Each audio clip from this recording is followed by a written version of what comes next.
Recording started. So welcome everyone. This is the 2026-2027 CT10 Technology, Engineering, and Design update for the coming school year. Again, thank you for being here. This is being recorded, so if you know some folks that weren't able to make it, we'll share the recording out both on our Moodle as well as the CT Resource Center that I'll talk about today. So again, welcome. We're recording this, and as I said, it'll be posted, both the slides and the recording. So you don't feel free like you have to write everything down. I will certainly can, but all these resources will be shared both on the Moodle and the CT Resource Center, and I'll talk about that as we get going. My name is Mike Renee. I'm a CTE education consultant here at DPI, and I've met some of you before, but if I haven't, it's great meeting you. And again, thank you so much for being here. My email is there, and it'll also be at the very end, and I'll keep it up. So if you have any specific questions, obviously feel free to reach out at any point about this course or any of our courses here in CTE at DPI in computer science, IT, and tech ed. Our team is more than happy to get back to you as soon as we can. We pride ourselves on having a 24-hour business response time. So feel free to use that email there if you have any questions about any of our CTE courses here at DPI. We're a small group, so you can just put the chat or the questions in the chat. I have it open here on the side.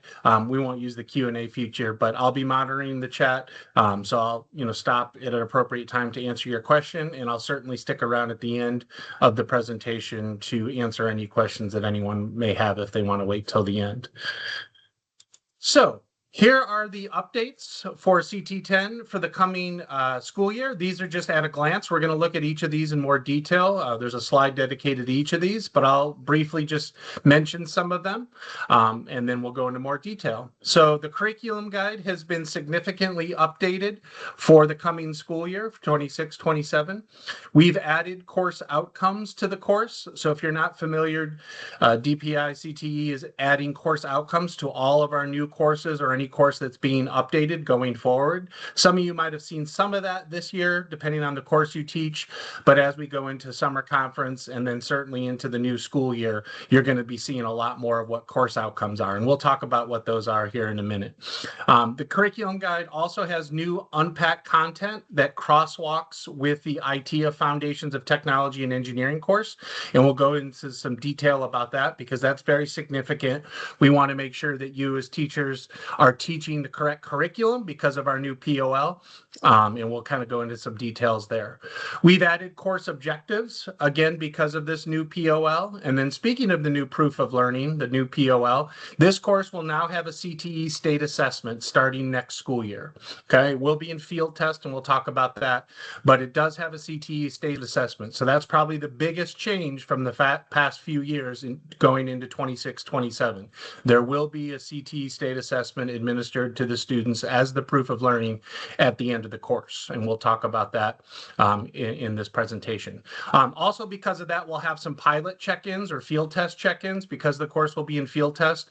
We want to get feedback from the field, how things are going, what's working, what's not, and so we'll have various check-ins throughout next school year for you to tune in. Those will be recorded, of course, as well. So if you can't make them, you'll be able to watch them. But those dates will be posted here.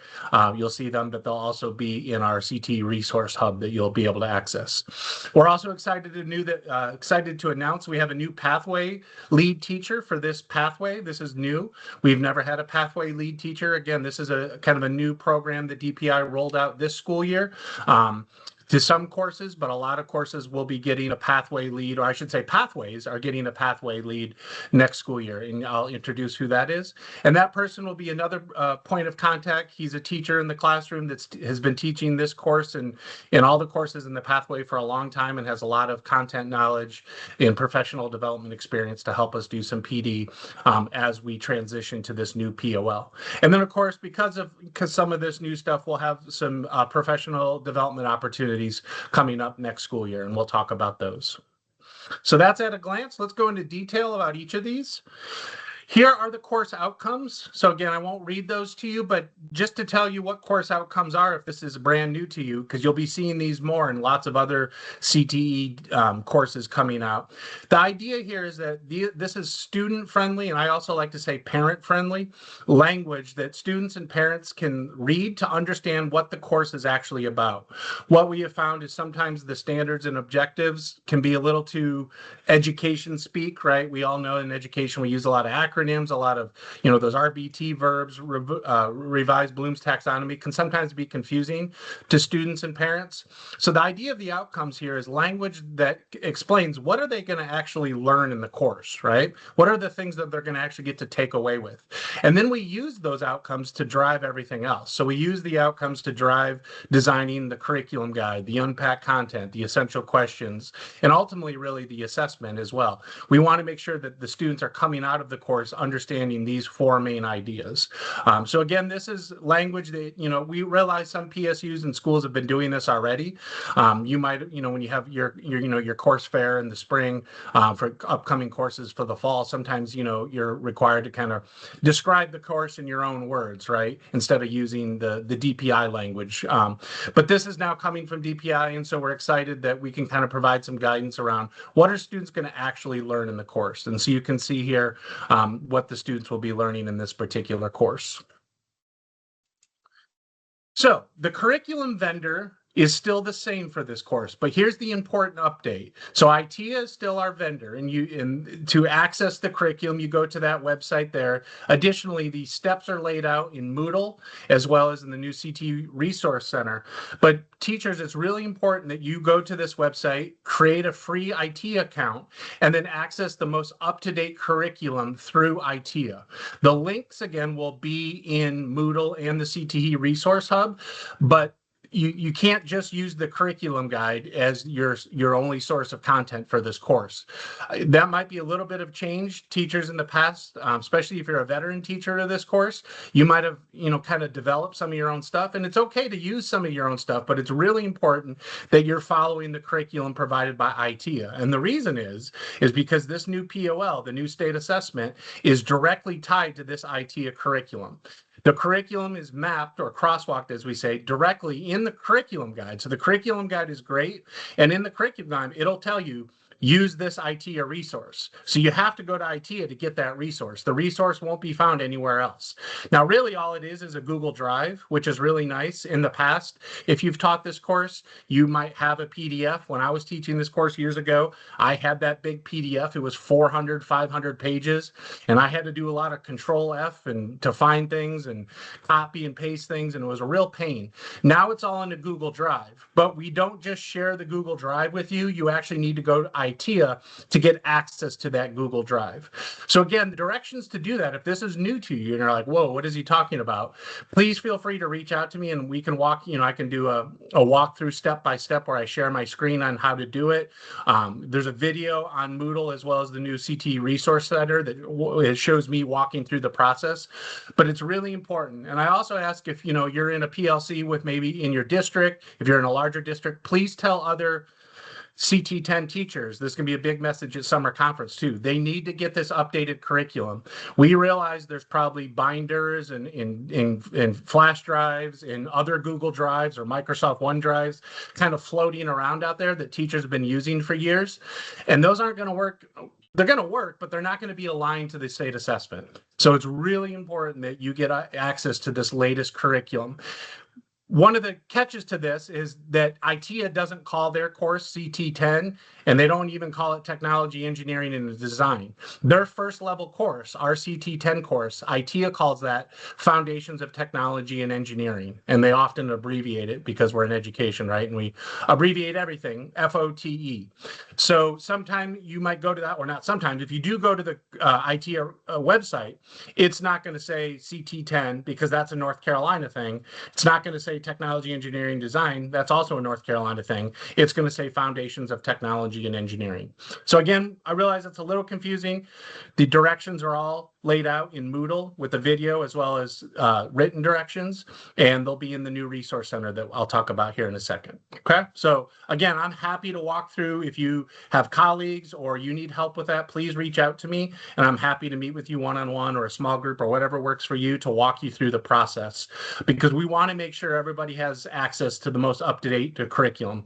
Because the worst thing would be you teach the course and then the students take the assessment and they have no idea what they're doing because they haven't seen a lot of that material.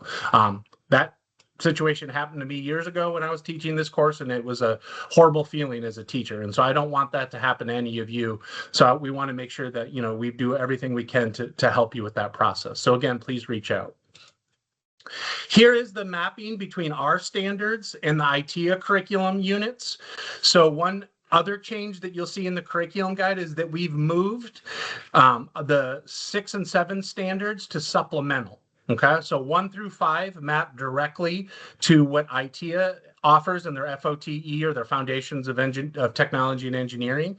And then our standard 6 and 7, those don't exist in ITEA's curriculum. Those are unique to every North Carolina CTE course, okay? They are supplemental, so you should cover them, but they are not found in the ITEA curriculum. They are found in the curriculum guide. So again, the curriculum guide will have standard 6 and 7 listed in it, and with resources, essential questions, those types of things, okay? So you'll find all that. And speaking of the curriculum guide has been updated. So it's been updated with a lot of those things I've talked about with the course outcomes. It's been updated with the standards and objectives. We've added objectives now because of the state assessment. The unpacked content has been updated significantly. John is on the call here. John was on our curriculum team along with several other educators in North Carolina, and we worked all this school year to update this curriculum guide to align it to the new state assessment. So we spent hours and hours and hours and hours making sure that there was alignment between what's in the curriculum guide and what you'll actually teach with the ITEA curriculum. So the unpacked content has quite a few updates to it. So again, that's why I mentioned it's so important that you get the newest version of the curriculum guide and the ITEA curriculum, because if you're teaching the older versions that are kind of floating around out there, that could be bad for the students. We realize this course has been taught a lot around the state for a long time. I taught it over 10 years ago, so it's been around a long time. Some of you have probably taught it even longer than that. So there might be older versions around there. We need to make sure the updated curriculum guide is what you're using. That is currently in Moodle. It's been up in Moodle for a couple of weeks. So when you go to the CT10 and you download the curriculum guide, it's already in there now. So if you go and access it now, that is the most up-to-date curriculum guide. And then, as I mentioned, we moved the career leadership and employability standards to supplemental. So those are standards 6 and 7 at the end of the course. Or I guess they don't have to be the end of the course, but they are.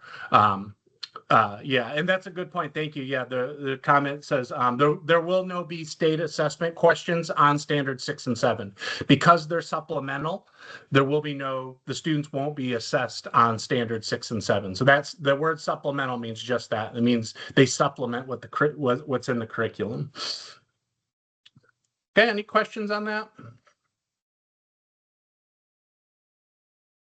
Okay, so as I mentioned, the new proof of learning is a CTE state assessment. This course will be in field test for next year. I'm not sure how long after this next school year it will be, but it certainly will be for 26 and 27. And if you're not aware, that gives DPI time to look at the data that the student, when the students take the assessment, we can analyze that data and look for alignment and see where things aren't quite aligning the way we thought they were, and we can make corrections to the state assessment. So again, there will be a state assessment next school year. If you're not aware, that's 100 multiple choice questions, and it will be a field test year in 26, 27. We will have pilot check-ins, as I mentioned, so those will start in October, and that will be with myself and perhaps the pathway teacher lead as well, but certainly with me, and I will lead those and lead the discussion with teachers about any comments, questions, concerns they have, how it's going, feedback that we can do to make the curriculum guide better. We do use a curriculum vendor, right? IT is our curriculum vendor, and we meet with them, or I meet with them monthly, so we can always give them updates as well. Their curriculum is used by about 27 or 28 somewhere around there in the 20s districts, or sorry, states around the country. So we're not the only state that uses their curriculum, but they are always listening for feedback and updates. So that's the time where, we can pass on those updates. But certainly we can make some adjustments to the curriculum guide that we have here in North Carolina as well. And those will be posted on the new CT Resource Center. This is probably a good time to mention this because I've said it several times now. If you're not aware, Moodle is going away starting August 1st of this, of 2026. So this summer. For a lot of us, we're probably happy about that. If you've been around a while like me, you've used Moodle for decades now. But that's part of the reason it's going away, because it's kind of an antiquated system. And so we are now going to what's called the CT Resource Center, which will basically be a Canvas course. The nice thing about that is you'll be able to access that through NC Ed Cloud, where you access most of your other stuff. So it's not another login. Part of the issue with Moodle is it's a separate login. People forget it. They have to reset their password. Y'all know how that goes, right? So now that this is going to be in Canvas, it'll be hosted on a DPI Canvas page. That gives us a lot more opportunity to reach basically every CTE teacher much easier. Also, Canvas has a lot more flexibility in what we can offer in terms of content. It looks a lot more modern and easier to navigate. It's not just kind of like a big long list of stuff like Moodle is now. It's organized much better. And so that'll go live July 1st, so less than a month. So the CTE team here at DPI is working very hard, and we've been working over the last months getting this updated. For you won't have to really do any updates. You'll just have to know how to access it, but DPI will be moving everything from Moodle into Canvas in what we're calling the CTE Resource Center. So you might hear that at summer conference, and you'll certainly hear it next school year. So please pass the word on to your colleagues that Moodle will be transitioning. There'll be a month of kind of overlap, so because Moodle will go away August 1st, but and the CTE Resource Center and Canvas will come out July 1st. So there's a month overlap there, but Moodle will be shut down. So, but again, you'll have access to all that same stuff. So it's not like you have to go download it all and keep it on your computer or anything like that, or upload it to a Google Drive. You don't have to do any of that. It'll all be transferred over to Canvas. Moodle will be shut down August 31st. Perfect. Okay. So you have a couple months transition. But again, you don't have to do anything to get anything out of Moodle. DPI, we're doing all that work. You certainly can if you want to go download stuff, but all that stuff transfers over to Canvas. Okay. So those are the check-in dates. Again, the registration for those will be posted in the new Resource Center when that goes live July 1st, and you'll be able to register for those once the site goes live. There's nothing new with the pathway, but I just wanted to put the slide in there just so everybody's aware. The pathway is exactly the same. CT10 is a prerequisite, and the concentrators are CT11 or 12. So there's no changes there. So that's a good thing. You don't have to worry about any changes to the pathway. But something that is new to the pathway is we have a new pathway teacher lead. Shane Westhafer is going to take on this role beginning in August, or beginning in the new school year. So we're really excited. Shane's a longtime tech ed teacher in North Carolina, has presented locally at the state and even at the national level on technology, engineering, and design. So we're really excited to have him on board. And he's in the classroom every day, just like you are. So he'll be kind of a great person to talk to about, how's this actually going in the classroom as well. And so his email, that email will go to both myself as well as to him. And that email should be a live active, I should say, on July 1st. And again, Shane and I will both monitor that email. And so we'll be able to respond to any questions that teachers have about this course or any course in the technology, engineering, design pathway. So we're really excited to have Shane on board. Speaking of professional development, we have several opportunities coming the next school year. Some of them are live right now. We'll have an on-demand web series. Again, that'll be posted in the CTE Resource Center, as well as on our CSIT YouTube playlist. And we'll put up, for instance, like this webinars on that playlist, and any professional development that we do that's on demand, or even if it's live and we record it, that will all go on our playlist. So you'll be able to find that there. We have our office hours every Tuesday at 4 o'clock. So one member of our team will always be available at 4 o'clock on Tuesdays. And you can drop in there and ask any question. That's not just for this course, that's for any computer science, IT, or tech ed course. And if the particular consultant can't answer the question there, they will certainly forward it to the appropriate person and get the answer for you, within 24 business hours. So that's a great opportunity. Please share that. That's something we started this year. And towards the beginning of the year, we had some pretty good attendance, and then you all know how it is. As the year goes on, people get busy and tired and that type of thing. So, but please take advantage of that. We want to be available to you to answer any questions, again, about this course or any of our computer science or IT tech ed courses. Please share that with colleagues. And we will be there at 4 o'clock on Tuesdays. Some more professional development. We will be having a professional learning community with Shane. So again, that he'll kind of organize that, and that'll be something that he'll be in charge of in kind of this new rule. Again, Shane's not he's still in the classroom. He's still a teacher. He's just kind of coming on temporarily as a temporary employee with DPI. He'll still be in the classroom, still teaching, but he'll have some added responsibilities with us at DPI, and he'll be kind of leading that PLC community with my help as well. And again, we're really excited for that because Shane has lots and lots of experience teaching this course and lots of engineering experience. And then finally, something I'm excited about, we've been trying to plan this for over a year now. We're going to have a Technology and Engineering Design Pathway Professional Development Day at DPI Raleigh. That'll be Tuesday, September 29th. Registration for that will go live when the CT Resource Hub is up and we have the registration. So my hope is certainly before summer conference or at summer conference is the goal to have people who will be able to start registering. And that'll be a live in-person event at DPI in Raleigh, where we'll have Shane, John's in the audience. I might even ask John to present as well, because John is one of our longtime tech ed teachers. He was actually on the curriculum team that helped redesign this or redesign the curriculum guide and help with the assessment. So he gave me the thumbs up. John is an amazing tech ed teacher too, with lots of experience. So he would be a great person to a little hint, John. I'm going to reach out to you to come and can help us out with this. But again, we're excited for this. As we all know, it's hard to be in person sometimes because of, especially in September, at the end of September, lots going on. But we really do think the in-person professional development can go a long way. And particularly as this course is transitioning to a state assessment, we know that there's going to be some teachers in districts, have some questions about that. And, we also anticipate lots of new teachers teaching this course. So we really felt it was important to have an in-person event. We're going to have lots of virtual stuff, but we also thought in-person was just as important. So I'm excited for this event, and there'll be more details shared in terms of times, registration, that type of thing, when the Resource Hub goes live and at summer conference. And with that, I believe that's all I have. So I definitely want to leave time for questions and question and answers. But I will just end my little piece by saying thank you so much for attending. Again, I know it's late on a Thursday, and you got a lot going on this time of year. Even though it's the end of the year for some of you, it's still quite busy. And so we appreciate very much you taking the time to come learn about this news course and help our students prepare for what's coming next.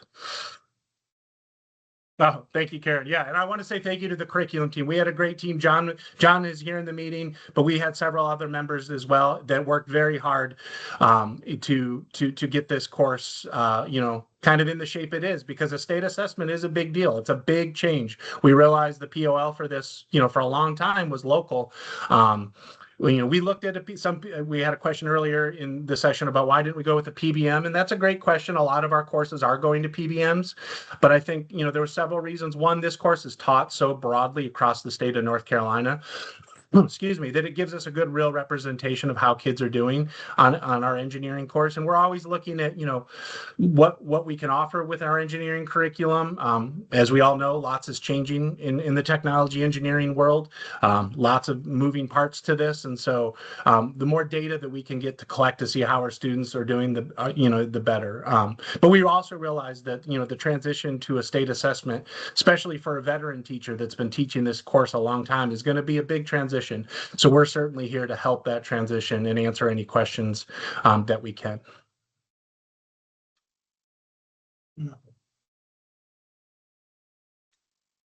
Thank you so much, Jennifer, for coming. So, yep, I'm going to go ahead and stop the recording. But again, I will stick around as long as need be if anyone has any specific questions. But again, thank you so much. If your summer break is starting soon, enjoy it. You've definitely earned it. And if not, keep on keeping on. And I hope to see everybody at summer conference. We're really excited about summer conference this year. Lots of great sessions, a lot going on, a lot of exciting things happening in CT in North Carolina, and it's really exciting to be part of it. So again, thank you for being here and hope to see you some of you this summer.